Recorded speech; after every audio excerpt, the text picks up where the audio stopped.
मकर संक्रांति और मम्मी कर रही है पुलाव बनाने की प्रिपरेशन। थोड़ा थोड़ा बना रही है मम्मी, बिकॉज कोई नहीं है घर में खाने के लिए, 2-3 ही हैं हम लोग, मैं, अर्चना, मेरी ननद, मम्मी और बस दो बच्चे। तो इसमें मम्मी ने मटर, गोभी, आलू और ये चावल भी हो रखे हैं, ये प्याज वगैरह और टमाटर वगैरह सारी चीज़ें पड़ेगी वो भोग के लिए। मतलब ऐसे हम भोग तो नहीं चढ़ा पाएंगे अभी, जब तक 21 दिन तक नामकरण नहीं हुआ बेबी का, बट फिर भी मम्मी मतलब जो हमारे रिचुअल्स में होता है उत्तराखंड के पहाड़ी, उसमें मकर संक्रांति का मतलब बहुत बड़ा महत्व है। तो आज के दिन पे खिचड़ी बनती है, वैसे काली दाल की है ना मम्मी, बट हम ये सब्जी वाला पुलाव बना रहे हैं बिकॉज हम सबको यही पसंद है। सो अभी रेसिपी की वीडियो में बना नहीं सकती बिकॉज मैं किचन में जाना मेरा अलाउ नहीं है अभी, तो मम्मी बना रही है। सो हेलो गाइस, कैसी हैं आप सब? आशा करती हूँ आप सब बहुत अच्छे हैं, बहुत खुश हैं। सो आज है 14 जनवरी और आज है मकर संक्रांति, तो आप सभी को मकर संक्रांति की खूब सारी शुभकामनाएं। और आज बहुत अच्छी धूप भी आई है मम्मी? सॉरी 14 जनवरी है ना आज? हाँ 14 जनवरी है, तो आज मकर संक्रांति है और आज भी है। और मम्मी और बोल रहे थे कि कल सुबह तक है मकर संक्रांति, और वैसे भी हमारे त्योहारों को तो हो ही गया है, 2 दिन तो जाते जाते हैं। तो फिर क्या मतलब आज घर पे मनाएंगे हम तो मकर संक्रांति, बाहर तो कहीं जाना है नहीं, बट हमारे आसपास बहुत अच्छी तरीके से लोग सेलिब्रेट कर रहे हैं। और बहुत मतलब यहाँ दिल्ली में जो गढ़वाली कल्चरल वाले होते हैं या जिनकी कमेटीज़ वगैरह होती हैं, उन्होंने ना बहुत अच्छा, या जो पॉलिटिशियन होते हैं उन्होंने बहुत अच्छा अरेंजमेंट करा हुआ है बाहर पार्कों में वगैरह में। और हर साल होता है जहाँ पे हमारे पहाड़ी सिंगर आते हैं, गढ़वाली सिंगर वगैरह, वहाँ पे पहाड़ी खाना पीना सारी चीज़ें होती हैं, तो मतलब बहुत मज़ा आता है वहाँ पे। बट अभी इस बार मम्मी जाती थी हमेशा, और एक दो बार मैं भी मम्मी के साथ गई हूँ, बट इस बार नहीं जा पाएंगे, मम्मी भी नहीं जा पाएगी, क्योंकि ये पूजा का वो होता है ना, फेस्टिवल पूजनीय होता है, पूजा दान पुण्य होता है, पितरों की पूजा होती है। और फिर मम्मी बोल रही है कि जब तक हमारा मतलब अच्छे से पूजा नहीं हुई और अच्छे से एक किस्म से शुद्धिकरण टाइप में होता है ये, तब तक हम मतलब नहीं जा सकते किसी भी पूजा पाठ वाली जगह पे। हमारे पहाड़ियों में ये होता है। सो बस यही है। और आज मकर संक्रांति है तो हमारे यहाँ पे सब नहाते हैं आज, तो मैं भी जा रही हूँ नहाने, तो नहाने के बाद मिलती हूँ आप सबसे। हैं वैसे तो सुबह 4 बजे नहाते हैं।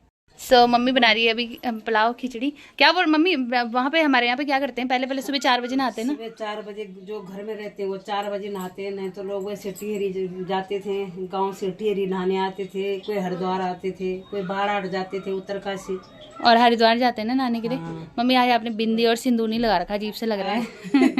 मम्मी भूल गई अपने नाते पोतों के साथ आजकल व्यस्त चल रही है। गंगा स्नान का महत्व होता है। हाँ। आज हमारे में ना गंगा स्नान करते हैं लोग, तो बहुत मतलब बहुत अच्छा सेलिब्रेशन होता है गांव की साइड भी, और यहाँ पे भी करते हैं लोग। बस वही है, हम भी अपना छोटा मोटा घर पे जो होगा करेंगे, बट बस यही है। आप लोगों में कैसे मनाते हैं कमेंट करके ज़रूर बताना। वैसे मुझे लगता है हर जगह ही मनाते हैं, क्योंकि लोग मकर संक्रांति में पतंगे वगैरह उड़ाते हैं और खूब सारा सेलिब्रेशन करते हैं सब। तो अभी मैं नहाने जाती हूँ, मैंने कपड़े निकाल रखे हैं अपने यहाँ पे, गर्म कपड़े, क्योंकि आजकल मुझे गर्म ही पहनना है और बहुत ज़्यादा से ज़्यादा। मम्मी बोलती गर्म पहनो, अभी अपनी जितनी केयर करोगे वो लाइफ टाइम के लिए तुम्हारा अच्छा रहेगा। सो फटाफट से नहा के आती हूँ, तब तक बेबी रो ना जाए, क्योंकि आजकल वो थोड़ी थोड़ी देर में उसको भूख लगती है, टुई टुई टुई टुई उसका बाजा बजता रहता है। सो फाइनली मैं नहा के आ चुकी हूँ। मम्मी ने बनाया पुलाव, पहले वो खाती हूँ, उसके बाद मिलती हूँ आप सबसे। ठंडा ठंडा हो रहा है बहुत ज़्यादा। दानी अपनी बुआ के पास है।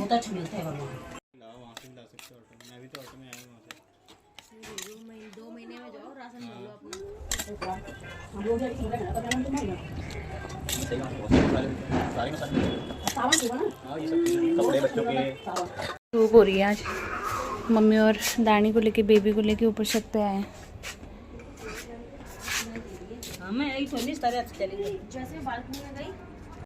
मिक्कू को दिया बच्चा कैंडी फ्लॉश।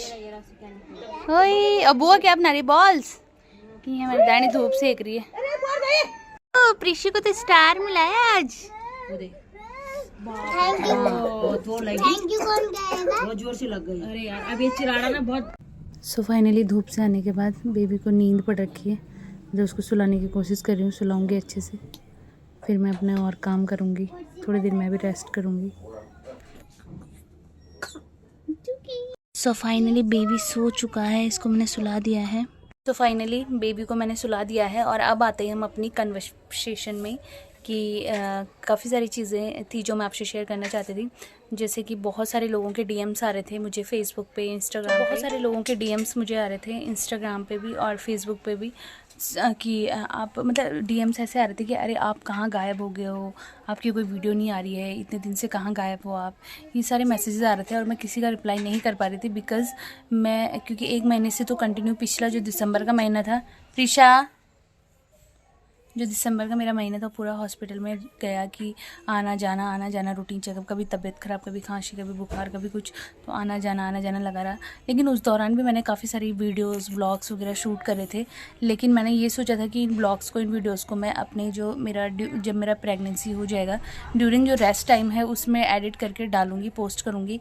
लेकिन हुआ क्या, 25 को मैं हॉस्पिटल गई थी एंड उन्होंने मुझे बोला था कि अभी आपको पेन नहीं है तो आप 27 को आना है, 27 दिसंबर को, और वही मेरी लास्ट जो डेट थी वही थी, उसके बाद मुझे डिले नहीं करना था। तो मैं 27 को नहीं गई बिकॉज़ 26 को क्या हुआ, शाम के टाइम, दिन के टाइम पे 2 से 3 बजे के करीब मैं सो रखी थी एंड मतलब मैंने दिन में खाना खाया, प्रीशा स्कूल से आई, मैंने दिन में खाना खाया और मैं ना बाहर के कमरे में लेट गई। प्रीशा बाहर डाइनिंग में खाना खा रही थी टेबल में, पापा अंदर वाले रूम में सो रखे थे, आराम कर रहे थे। देन प्रीशा ने क्या करा, खाना वाना खाया और गेट खुला छोड़ के ना छत पे चली गई। देन उसी दौरान कोई घर पे आया और मैंने ना अपने बाहर, जहाँ पे हमारे सोफ़े हैं, जो मेन मतलब हमारा जो गेट की एंट्री होती है वो हमारे बाहर डाइनिंग रूम में ही होती है, तो किसी ने ना वहाँ से मतलब मेरा फ़ोन चार्ज पे लगा हुआ था, मेरा फ़ोन निकाल के लेके चला गया, जिसमें मैंने सारे ब्लॉग्स, वीडियोस सारे शूट करे हुए थे एंड वीडियोस मतलब एडिट करने के लिए थी, कुछ मैंने एडिट भी करी हुई थी इंस्टाग्राम की एंड कुछ छोटे छोटे जो शॉर्ट्स वीडियोस होती हैं वो आजकल मैं ज़्यादा शॉर्ट्स ही बना रही थी, तो मैंने फ़ूड की भी बहुत सारी बना रखी थी अपने फूड चैनल के लिए। देन वो सारी चीज़ें ना मतलब मैंने कलेक्ट करके रखी हुई थी कि मैं इनको एडिट करके और फिर डालूंगी उस दौरान, क्योंकि मैं किचन में काम नहीं कर पाऊँगी। जैसे कि मैंने अपने पहले वीडियो में बताया कि हमारे यहाँ 21 दिन तक किचन में जाना अलाउड नहीं होता है जब तक अच्छे से पूजा पाठ या नामकरण नहीं हो जाता, इसलिए मैंने सारी चीज़ें पहले से प्रिपेयर करके रखी थी। बट कोई फ़ोन लेके चला गया, आई डोंट नो कौन लेके गया, कोई अपना था पराया था मुझे नहीं पता है। आया कोई, किसी ने उठाया और फ़ोन चला गया, हमें पता ही नहीं चला कौन लेके गया, क्या लेके गया।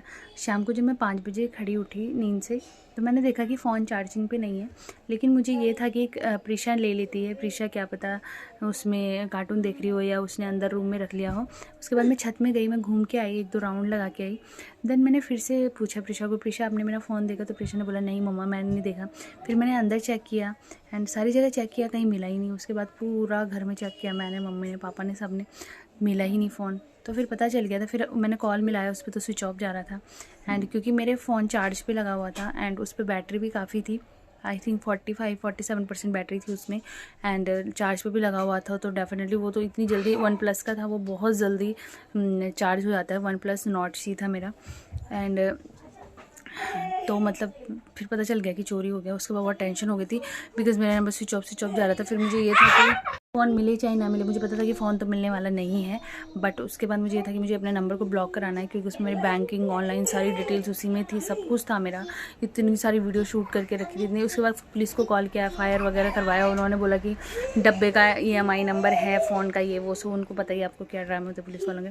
तो मैंने बोला नहीं वो नहीं है, बट फिर इतनी मतलब डब्बे कौन इतना संभाल के रखता है यार। तो जब फ़ोन गया तो मेरा सबसे पहला स्टेप था कि मैंने सबसे पहले FIR करवाई ताकि कोई मेरे फ़ोन का मिसयूज़ ना करे। उसके बाद मैंने अपने सिम को ब्लॉक करवाया एंड देन फिर नेक्स्ट डे 27 को मैंने हॉस्पिटल जाना था, बट मैं नहीं गई बिकॉज़ मुझे सबसे पहले अपने लिए न्यू सिम लेनी थी उसी नंबर की। तो मैंने अपनी न्यू सिम ली और उसके लिए भी फिर उसके स्टोर जाओ, ये करो, वो सारी चीज़ें। फिर जब मैंने सिम ले ली, नंबर मेरे पास आ गया, मैंने अपने पुराने फ़ोन में अपनी सिम डाली, तब देखा मैंने सारी चीज़ें, अकाउंट्स वगैरह चेक करी, सब कुछ, तो हाँ सब कुछ ओके था, बट ये था कि फ़ोन ही गया एंड इस चक्कर में मेरी जो पुराना जो भी बैकअप था वो चला गया। तो मेरे पास मतलब कुछ भी नहीं रहा डालने के लिए, वीडियोज़ डालने के लिए, और ना ही मैं इन्फॉर्म कर पाई, ना मेरे पुराने फ़ोन का ऐसा कोई अच्छा सा कैमरा है या कुछ, मतलब जिस वजह से मतलब मैं वीडियो शूट करती है डालती। फिर उसके नेक्स्ट डे फिर मैं हॉस्पिटल ही एडमिट हो गई थी। देन फिर 2-3 दिन वहीं चला गया, 3-4 दिन। तो फिर इस चक्कर में कोई भी वीडियोज़ नहीं आ पाई, जो जिन लोगों को लग रहा था अरे कहाँ गायब हो, ये हो गया, वो हो गया, किधर चले गए, तो इस चक्कर में वीडियोज़ रेगुलरली नहीं आ पाई एंड अभी शायद कुछ दिन तक फूड वाली तो नहीं आ पाएंगी एंड बट ब्लॉग मैं भी शूट कर रही हूँ, तो वो सारी चीज़ें मैं आपसे शेयर कर रही हूँ ताकि मेरे लिए लाइफ टाइम यादगार भी रहे जो मेरा बेबी के साथ का टाइम है, एंड आप लोगों को के साथ भी मैं शेयर कर रही हूँ। तो इस वजह से मतलब पुराना जो साल है, पुराने साल को जाते जाते बहुत बड़ा नुकसान हो गया था मेरा, मतलब 30-40 हज़ार की चपेट लग गई थी जो लेके गया बेचारा, भला हो उसका, क्या बोल सकते हैं। सो यही रीज़न था कंटिन्यू ना रहने का, वीडियोस ना आने का, और कोई रीज़न नहीं था। देन फिर वही चोरी भी हो गई न्यू ईयर, मतलब सॉरी 2023 की जाते जाते इतना बड़ा नुकसान हो गया। उसके बाद ये था कि फिर डिलीवरी डेट भी थी, फिर हॉस्पिटल भी एडमिट होना पड़ा।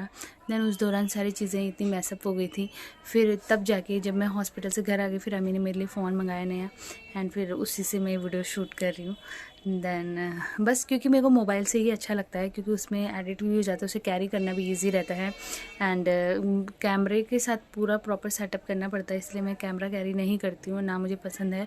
उसके लिए फिर एडिटिंग के लिए अलग से लैपटॉप एंड सिस्टम पे सारा काम होता है, तो वो सारी चीज़ें नहीं होती है। As a housewife, as a mother, and दो बच्चों के साथ चीज़ें हैंडल नहीं हो पाती हैं, और अब तो बिल्कुल भी नहीं, बिकॉज मेरे लिए तो नया है, दूसरा बेबी के लिए साथ में सारी चीज़ें। तो यही थी मतलब मेरी अपडेट कि पुराने साल के जाते जाते नुकसान भी हुआ बहुत सारा, एंड बहुत सारा अच्छा भी हुआ। भगवान जी ने मेरी फैमिली कंप्लीट कर दी। देन वो सारी चीज़ें भी बहुत अच्छी आप लोगों की विशेस की वजह से, एंड कोई बात नहीं, जो चीज़ जानी है वो जानी है, तो चला गया तो चला गया, उसका मुझे कोई गम नहीं है, इट्स ओके। और सब चीज़ें अच्छी रहेंगी लाइफ में, हम अच्छे रहेंगे, काम अच्छा रहेगा। ये है मेरे छोटे छोटे से आजकल के ब्लॉग, आई होप आपको पसंद आ रहे हों। पसंद आए तो प्लीज़ गाइस वीडियो को लाइक कीजिए, शेयर कीजिए, चैनल को डेफिनेटली सब्सक्राइब कीजिए। फाइनली 10 के कंप्लीट हो चुके हैं, और जल्दी जल्दी से आई होप आप 1 लाख भी कंप्लीट करेंगे, एंड मुझे वेट है मेरे सिल्वर बटन का कि अगर आप लोगों का सपोर्ट रहेगा तो जल्दी से आ जाएगा। देन मदरहुड के साथ साथ मैं ये चीज़ भी अपना करती रहूँगी कंटिन्यू, यूट्यूब फैमिली के साथ शेयर, एंड बस यही कहना है आप लोगों से। थैंक यू सो मच मुझे मेरा साथ देने के लिए, सपोर्ट करने के लिए। दिन आगे भी बनाए रखिए और वीडियो को खूब सारा प्यार दीजिए। आशा करती हूँ कि मैं आगे जाके और अच्छे अच्छे ब्लॉग्स और अच्छे अच्छे ब्यूटी से रिलेटेड कंटेंट आप लोगों के साथ शेयर करती रहूँ, ठीक है। मिलते हैं नेक्स्ट वीडियो में, तो bye bye, take care, love you guys. ये भी उठने वाला है, चतानू।